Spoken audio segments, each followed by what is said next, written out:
Welcome to the Accumulating Wealth Podcast. I'm Hunter Satterfield. And I'm Judson Crawford. We're CPAs, wealth advisors, and partners at Kame Waters & Associates, a financial services firm here to help you navigate the decisions you face every day. Today, we're talking about what could be one of the biggest stories in the market this year. That's right, 2026 IPO talk. With names like SpaceX, OpenAI, and Anthropic reportedly leading the way, investors are watching closely to see whether this opens the door for a broader wave of new offerings. Yeah, if these listings go well, they could boost confidence and bring more companies to market. But if they disappoint, that could cool momentum just as quickly.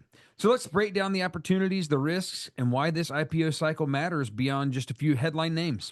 Today, we've got a guest on to help us break it all down, the opportunities, the risks, and why this IPO cycle matters beyond just a few of those headline names. There's a lot to unpack here, so let's jump in. Now, listeners, we have failed because last time this guest was on, we promised that he would have his own intro music, and I don't think that our co-producer, Kelsey Ann, listened to what I needed. That's right. What was the walk-on music? Do you remember what you said? Protect Your Neck by Wu-Tang It Clan. was Wu-Tang Clan. Well, Absolutely. it was Wu-Tang. He came with a song instead. Yeah.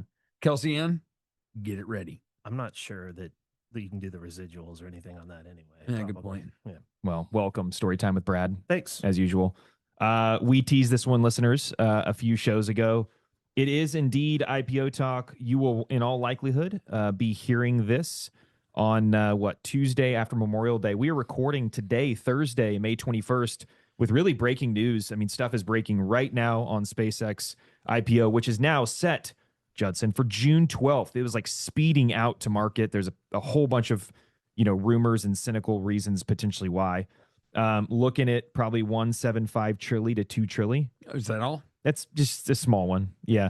Looking to raise 75 billion. Y'all, we're going to break it all down. What is an IPO? Why do they do them? What's the history of them? And also why now for these companies? But before we do, gentlemen, we're going to play a little game. All right. I went back from 1995 to 2005, and I said, what were the best performing IPOs? And I said the top four during that time. Can y'all rattle them off? Go. NVIDIA. Yes. Amazon. Yes. Google. No. No, not Google. NVIDIA, Amazon. Oh, shoot. Salesforce? Nope. It's a streaming DVD service. Netflix. And the last but not least is a beverage company. Monster. All right. Monster? Monster. Listen to these numbers, That y'all. was better than MasterCard? It was. Wow. Okay. The fourth best performing is indeed Netflix, May 2002. If you invested $10,000 at that time, you'd have $7.5 million. Shame on all you that didn't do that. That's a 99,000% return. Amazon coming in at 3, May 97, 10 million turned to 20, or 10,000 turned to 25 million. NVIDIA is number 2. That's right. It is not the first. Jan 99, 10,000 turned to 50 million. But y'all, Monster, August of 95, if you put just a measly 10,000, you would have $80 million. That's insane. Wow.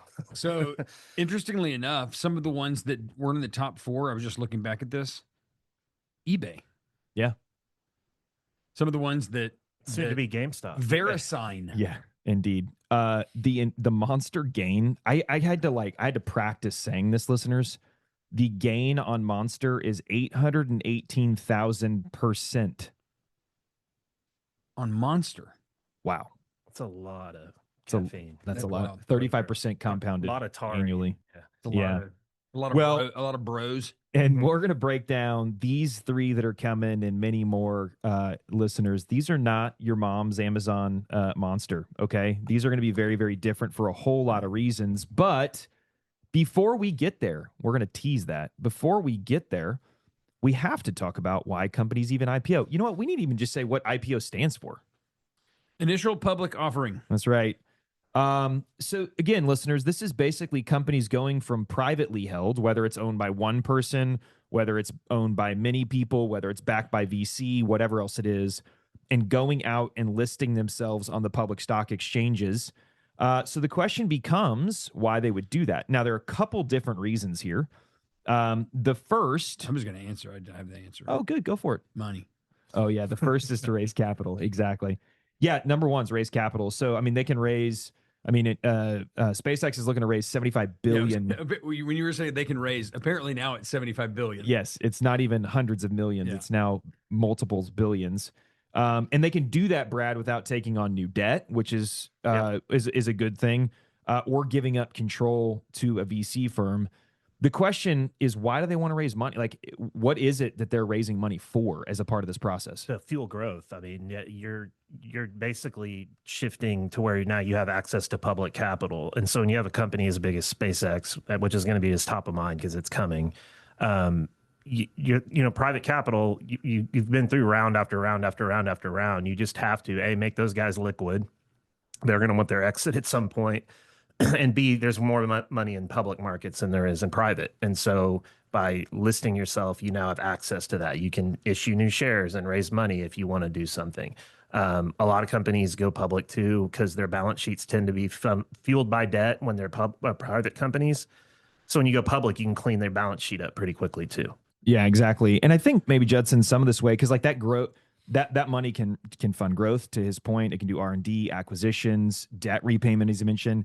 Maybe the best way is just like a DSO, right? I mean, that's a lot of our clients are experienced or know of that. I mean, you know, a DSO starts with maybe one, maybe two people backing it. Then when they want to get liquidity so that they can go buy more practices, they go to maybe a bigger group. Then they go to a bigger group or multiple sponsors at that point. And at some point, it's just too big for any 1, 2, 3 investors, and they have to get it to the public markets, which is $65 trillion of market cap. Well, and some of that, you know, and this goes along exactly with what you're saying, but some of that may be to get some of the owners' equity out of it, right? So yes to raising capital, yes to cleaning up the balance sheet and taking care of some debt. But it also may be that they want some of the current owners to be able to take some capital off the table. That's right. Yeah. And that's number 2 on the list. Excellent segue. It's liquidity for existing shareholders, repayment of debt, as we've mentioned. And the other thing, Judson, to that point, is it does create a liquid market for employee incentives too, right? Now you can start to have stock options. You can have RSUs, restricted stock units for employees. And those, they now have a liquid market for those employees to be able to actually capitalize on that and monetize. And we'll talk about that with the lens of SpaceX here in just a second. That's what SpaceX will be. Is like, if you go live on the Mars colony, then you get options. Well, it's also, I mean, just to be able to retain talent and to get talent. Like if Elon wants to hire the best rocket scientist on the planet and the guy wants $10 million, he can now say, how about $1 million a year and we'll give you 10 million in stock grants, right? And that's to be very, very enticing to those guys to come. And then those are restricted, so now they have to work there for 3 to 5 years in order for those to become vested. So it's just a whole nother way instead of just shelling out and cash flowing salaries, right? Exactly. So the third one, gentlemen, is to establish like a market valuation. So as we have talked about before, like the private markets are notoriously opaque. It's very difficult to understand what a value might do. And Brad, when you go to the public markets, there is a clear daily market value. Correct. It's called the market cap. Exactly. I mean, and we can go right now on our phones. We can pull up a share price for every one of those. There's really, truly tons of liquidity. So that's a big one. And then I think the fourth one, which is maybe a little bit of a soft skill one, it offers some just credibility and visibility to the brand, right? I mean, it's kind of like they're putting their big boy pants on and going to the public markets, right? It's a maturation thing for companies to say, hey, we've rung the bell. We are now public. And I mean, you know, broadly, that can be good for the companies and existing partnerships, to your point, to attract top talent, things like that. Yeah, 100%. I mean, being public and being on a Forbes 500 list, you know, that does something for your business. I mean, it just does. It makes you, you know, world class, right? So those all sound really good. What are the downsides? So let's run through some of the downsides. I think the first big one, Judson, you and I were, you know, very much in this world, you know, back when we were at Ernst & Young at our previous employer, is regulatory compliance. And so we'll go through some of this, but Senators Sarbanes and Oxley, post Enron WorldCom, they had this act that got passed. It just became incredibly burdensome on corporations from a reporting standpoint, and some companies just don't want to go through that. Well, in some companies, as we've talked about before, when we've talked about kind of the difference between public and private investors or investing, some companies actually go the opposite direction at some point for those very reasons, right? Exactly. And so I think that's a big one, right? And we're not going to go into all the SEC rules and things like that. We will talk here in a second, like what the process is for that, because a lot of that is clearing those regulatory hurdles. But secondarily, is, a lot of these CEOs and now board, once you're public, don't want the quarterly pressure from shareholders, right? I mean, we're always talking about, NVIDIA just printed earnings yesterday, Brad. We talked several weeks ago about the other big boys doing that as well. And that just can create pressure from, public sentiment, headlines, things like that a lot of these companies don't want. Yeah. And your quarterly profitability is on display. And like, if you're a growth company, you might be going through a period of softness that was by design. Like, we're going to ramp here. It's going to hurt our margins for a year. And some stock might get punished for that. If you're a private company, you just do that for a year and keep going. But like a public company, your stock could drop 25% when you announce that, That's right. And that can create a little bit of a short-termism. I just made that word up. Short-termism by your board, right, Brad? I mean, you want to explain what that means? If it's they're chasing these quarterly numbers, the view of the company probably is no longer long-term as much. Yeah, when you become public, you're running the company for the shareholders now, not just the founder or the owner or the employees there. Like, your number one mission is to your shareholders, and your board is there for oversight to make sure you're doing that. And so if you're a company that says, hey, we're a potato chip company, we're pivoting to AI or whatever, all this silly stuff you hear now, but you want to do that and you have a clear defined plan, your board can say, nah. And if you try to do that, you're out as the CEO, So now you have this whole other thing you have to deal with. And sometimes the board will shut down plans that are actually long-term, to your point, good for the shareholders, in order to keep the stock price up in the short term. Yeah, I think, for many of our clients, Judson, they can run their practice however they want. They don't have to answer to anybody but themselves as the owner.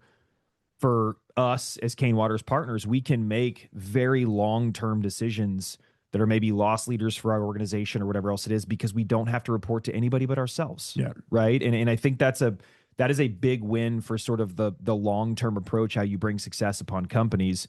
But you give that up in order to go get money or get liquidity for existing shareholders. Well, as Brad pointed out, when you first talked about the fact that, hey, there's positives and negatives to everybody knowing what your price is every day.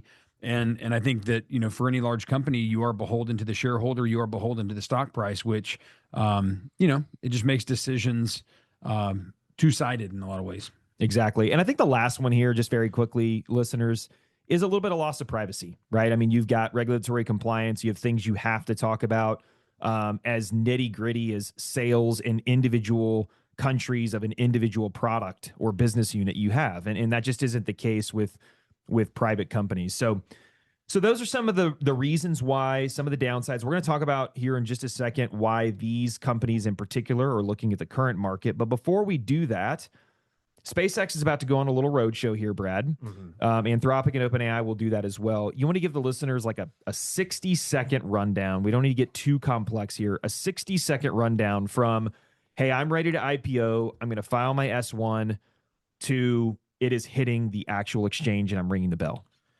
Yeah, there's lots of ways to do it. So back in the beginning of my career, the only way to do it is kind of the traditional way, where you file your S1, you get regulatory approval to go public, and then you pair up with an investment bank. And the investment bank used to do the whole IPO process for you. So that was securing the financing, finding the investors, going down the list, doing your roadshow for you, flying you around the world, all that stuff. And then they would take like 7% of the IPO price on average. So for SpaceX, that would be somewhere in the neighborhood of $140 billion. Where can I put my application in? Yeah, I almost was an investment banker, believe it or not. I got to the final round, and then it was 2001, and they didn't hire anybody. But so that was kind of the deal. And then as technology gets better and as, fees compress, there's lots of other ways to go public now. SpaceX is kind of doing a hybrid There's direct listings, right? Like you could just go to an exchange, you can file your S1, get approval, and just go to exchange. Some of those that have come out recently, Spotify, Roblox, Coinbase, and Palantir were all direct listings. Those are all like, if you have brand awareness, you don't need an investment bank and all that. You can just go list your stock and the investors will come rushing in because everybody knew who DraftKings were. Everybody's kid was probably playing Roblox. Thankfully, mine missed that. So you can just do that. Then there was a big wave where they kind of had a negative connotation for a while. You can go public via SPAC, which stands for Special Purpose Acquisition Company, where that's just like a public company that raises a bunch of capital and then they go buy a business and turn it into a public company. Vertiv and DraftKings were two. I think I said DraftKings was a direct listing. You mean Spotify? Spotify, yeah. So Vertiv and DraftKings were SPAC and Spotify was direct listing. So those are all ways you can go public now that didn't really exist back then. And so the market for this is very, very more competitive, and it's kind of more of a flat landscape than just having a few big investment banks that you really can't go public unless you use them. That's right. And so listeners, where we are at in that process right now is the S1 has dropped. And inside of that, you can actually see all the terms of what SpaceX is proposing for going public.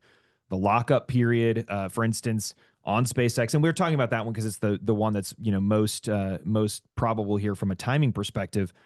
For instance, Elon can't sell any shares for the first year. Like that's just stated in the S1. And again, this is all part of the process of marketing SpaceX to the public to say, hey, buy our stock when it drops. So we'll talk about some of those specifics, but I want to pivot, guys. I want to pivot to a little bit about the market. All right. So I'm going to throw some stats out real quick, and then we're going to talk about some of the shift in the market, because I think this goes to the story of like why now for these companies.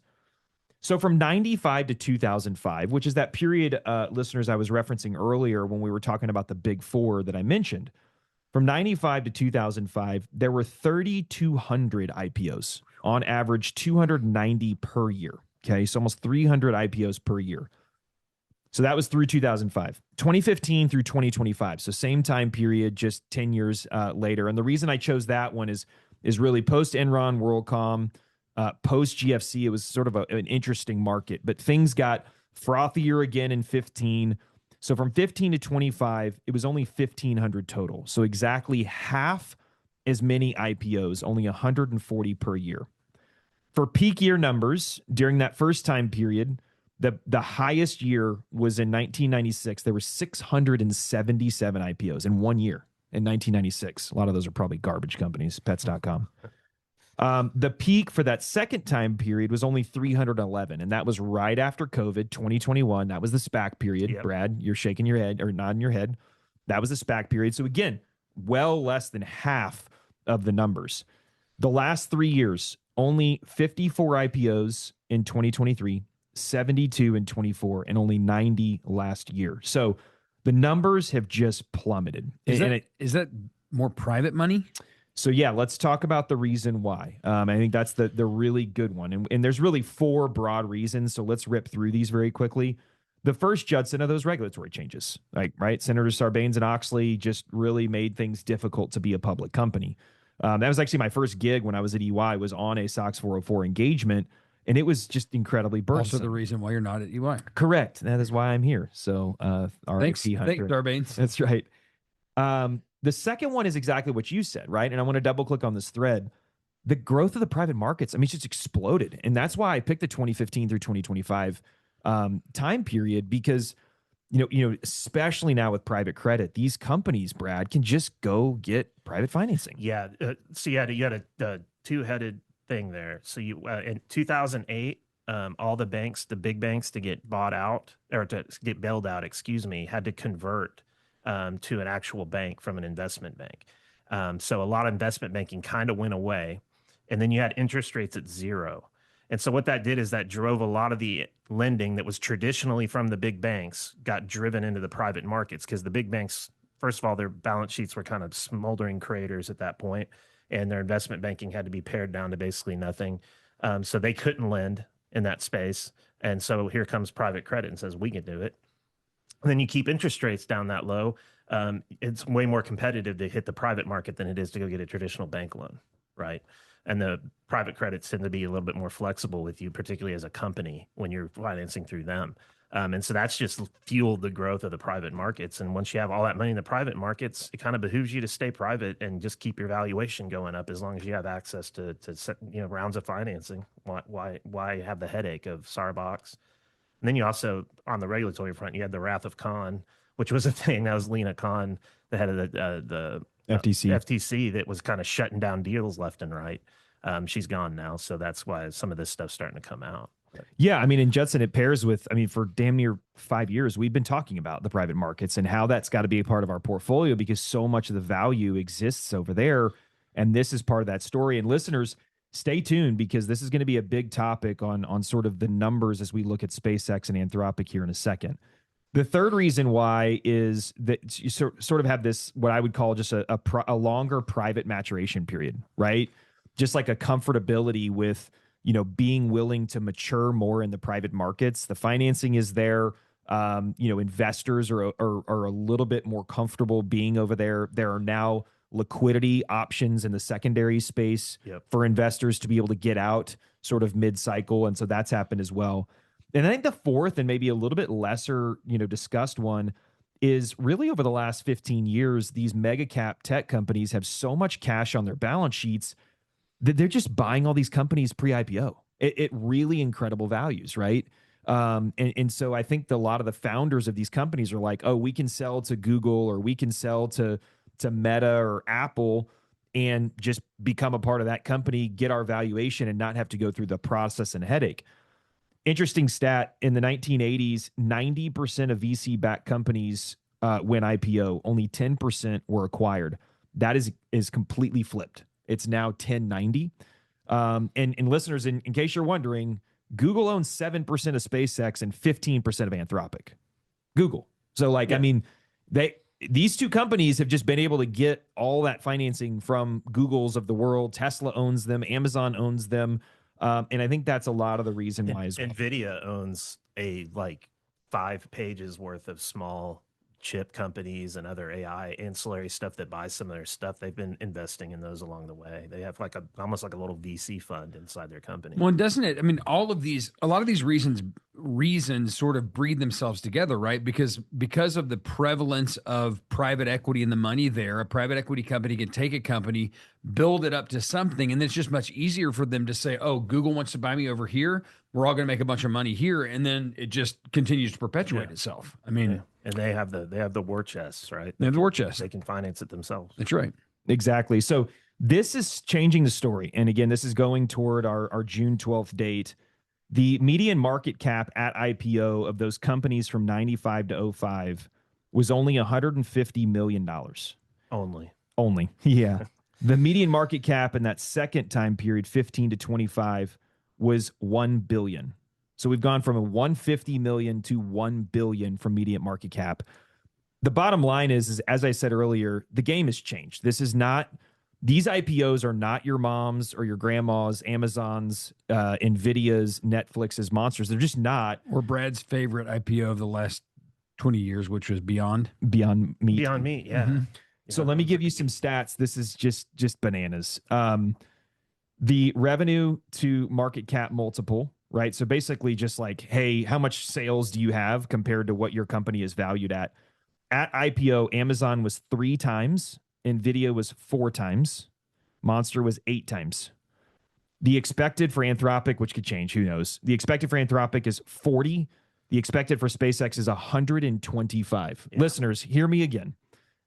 3 times was Amazon's, 4 times is NVIDIA's. Space is expected 125 multiple. Of sales. Yes. Of sales. Yeah, that's not earnings. Correct. Earnings would be negative infinity. Negative infinity. Yeah. To give you some perspective, the largest, I should say the highest sales multiple in the S&P 500 right now is Palantir at 63 times, meaning SpaceX is 2 times the highest win at IPOs. Yeah, and NVIDIA is like 35 times right now on trailing basis, like a little bit less if you look forward because they're public and they have all those estimates. But so it's going to be 4 times the valuation of NVIDIA, which is the largest company, right? So yeah, to think that folks saying, hey, I'm going to invest 10,000 in SpaceX when it IPOs on June 12th and it's going to be worth 80 million. Like, the market cap of that company would have to be gagillion dollars. Yeah, I mean, it's just not going to happen. I can't do that math. Yeah. Yeah. All right. So the question becomes, why now? Right? So these companies, why are they going public? And again, I think that there's a couple of things. Number one, massive capital needs, and they really have run out of runway in the private markets. I mean, you hear SpaceX about all of the things that they are trying to do right now with this capital. Yeah, these are not cheap things they're doing. Correct. Yeah, exactly. They're standing up huge data centers. They're trying to build a colony on Mars, go to the moon, fully reusable heavy lift starships, orbital data centers. They want to become a strategic military supplier. I mean, the end of the day, these companies need this capital because they have to keep growing to justify these multiples. So when you see SpaceX trying to raise $75 billion, to give you a little perspective, the largest ever IPO previous to this was Saudi Aramco in 2019, and they only raised $26 billion. They're trying to raise 3 times the largest ever. Insane. Yeah. But they have to. And they're going to. Yeah, good point. The money's already there. I guarantee you. Yeah. The second is liquidity for those early investors. Tom Mueller, who's famously the first employee of SpaceX. This one shocked me. I thought it started in like 2008, 2009. It started in April of 2002. He has gotten some of his money out, but at the end of the day, many of these companies have been hanging for 20 plus years. I think the third and more important one, and maybe tells a little bit of the story about why we're rushing to market right now. Obviously, guys, there's a huge enthusiasm about AI in space, right? It's a recovering IPO market. Lena Khan's gone. Things are screaming higher. The administration's all behind it. I think they're taking advantage of what is a very enthusiastic market. And another thing is, these things are so big, it behooves you to be first. I think I talked about this on our last podcast, but the market cap of the U.S. stock market's like 65 trillion, give or take a trillion, depending on the day. You're talking about, a not insignificant percentage of the stock market you're listing in one IPO. And if you stack OpenAI and Anthropic together, you're talking about a 10% boost in terms of market cap. Like, you're taking 10% of the market cap and trying to IPO that. There's not that many dollars, to your point. It's not going to go to 800 trillion or whatever. So if you want to go public and you need this financing and you want to fuel your growth this way, it behooves you to go first, to be a first mover. And that's what I think Elon's doing. All right, listeners. So that is our rundown on where we stand. But we've gotten a lot of questions from clients, and so we're going to do a little Q&A. Judson's going to do a little Q&A with Brad and I, and we're going to rip through some of these questions. Okay. My first question, not related to IPO, but, people have been talking about the fact that this IPO of SpaceX could make Elon the first trillionaire, right? Yeah. Yep. Who was the first billionaire? You guys know this. Rockefeller? Yeah, I was going to say it's either a Rockefeller or Carnegie or somebody like that. Rockefeller, and they estimate it was 1916. Right, okay. So we're talking about a little over 100 years later, he could become the first trillionaire, which is interesting. He will become the first trillionaire. He will become the first. If anybody's going to do it, it's going to be him, Yeah. right? I mean, yeah. Okay. So my friend told me he knows someone that can get me into SpaceX. All right. Can I get into these companies, and should I do it? Let's address the should you do it. It was second, Hunter, by the way. None of this is investment advice, by the way. Yeah, we're going to qualify this about 50 times that we are not giving investment advice, but we've got to give you answers to your questions. Let's address the can I get in before IPO? I have a friend who has access, whatever else it is. Look, this S1 has been filed, listeners. If you have a friend that is somehow saying, hey, I can get you in right now, I think this is not correct, right? I mean, I think the first question becomes at what value? Because the reality is you should probably just wait for the actual IPO to do it.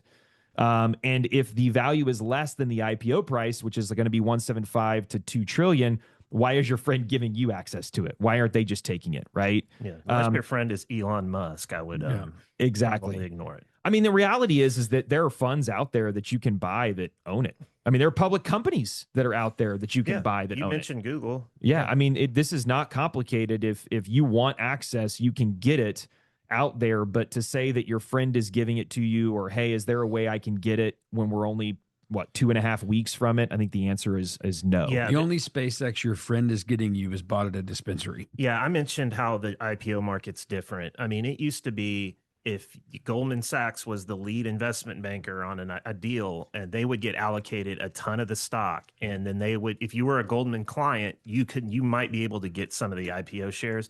But most of those that happen today go to the uber wealthy wealth management part of those businesses. So if Merrill Lynch gets some of this, it's going to go to like their super high net worth customers to try to retain them. Like for the retail guys, it's just not available for the most part. So I think just the second part of your question, Judson, is should you? Again, hear us loud and clear. This is not investment advice. We are not telling you to buy or not buy this company. All right. And we're just going to deal with SpaceX first. A couple things to address here. Number one, if you are betting, we already gave all the stats, 100 times sales, Elon owns 85%, has full voting control at 85%. Their loss was $5 billion last year if you actually use correct accounting. They have piled up $37 billion of losses over their career. No one's even close. Prior to Uber IPOing, they only had $8 billion. They have piled up $37 billion of losses. Okay. This is 100% a bet on Elon. That's all it is. Yes, 100%. It's an Elon meme stock. I mean, it's an Elon bet. it's a very cool Elon meme stock, but it's an Elon meme stock. And quite frankly, a lot of people have said it. He's probably not who you want to bet against, broadly speaking. So listeners, this is not a situation where you're going to put 10,000 in and walk away with 80 million. And this is not a situation where you can expect to make generational wealth necessarily. I would just say that if you believe in Elon and believe in what he's doing, maybe you consider doing it. Otherwise, the valuation of this company makes zero sense.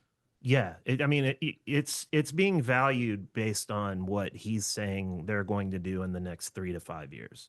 And if he can achieve 60% of that, it can kind of work its way into that valuation or somewhere nearby it. If he fails to do some of that, if the economy craters, if something else happens, you're buying it at the highest valuation I've ever seen for a newly public company. And that includes some of the .com stuff some of that was just, ideas with capital, but this actually has revenue and stuff. But this is not cheap. This isn't like something your grandma is going to retire on or anything Yeah, I think it's important to know that these stocks tend to be very volatile. Now, Tesla's probably the best example because it was as a bet on Elon, and obviously it's done very, very well since IPO. And so it's probably the best one. It was a lot less volatile than many other IPOs that hit around 2010 as well. That being said, and I should say, in addition, the lockup on this one's particularly interesting. It's not a traditional 180 days. There's actually going to be lower lockups for a lot of the original investors that can begin to get out on certain spots. And that's actually going to pair nicely with the liquidity that's going to be coming from the indexes as well. So I do think there might be a little less vol. Who knows, geopolitical things aside. But this will in all likelihood be a very volatile position in your portfolio. All right, Judson, what's next? Should I buy these stocks at IPO? Did we not just spend the last I was going down the Nobody is list. going to tell you not to do that as long as you're not wrecking your financial plan by doing so. But to Hunter's point, you're not going to go 10,000 to $80 million at this point.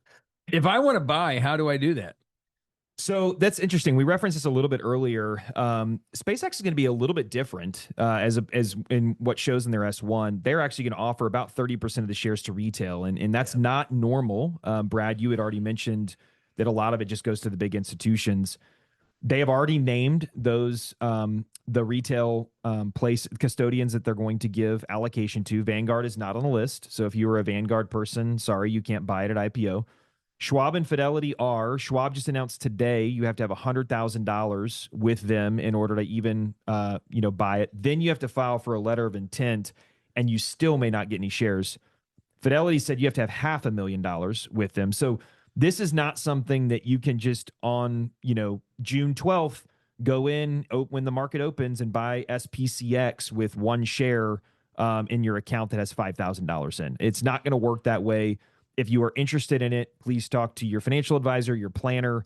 Go out and look on the process with your custodian because it is more complicated than just opening your app and buying something. Yeah, and those Fidelity and Schwab, they don't even know how much stock they're going to get. So you have to basically have an account, have real money in there, and file an LOI and cross your fingers, right? But again, not investment advice in any way. Just if you're interested, that's how you go about it. Okay, last question, guys. If I don't get any at IPO, or I'm not interested in this crazy valuation, when will it enter into the indexes so I can become part of my diversified portfolio?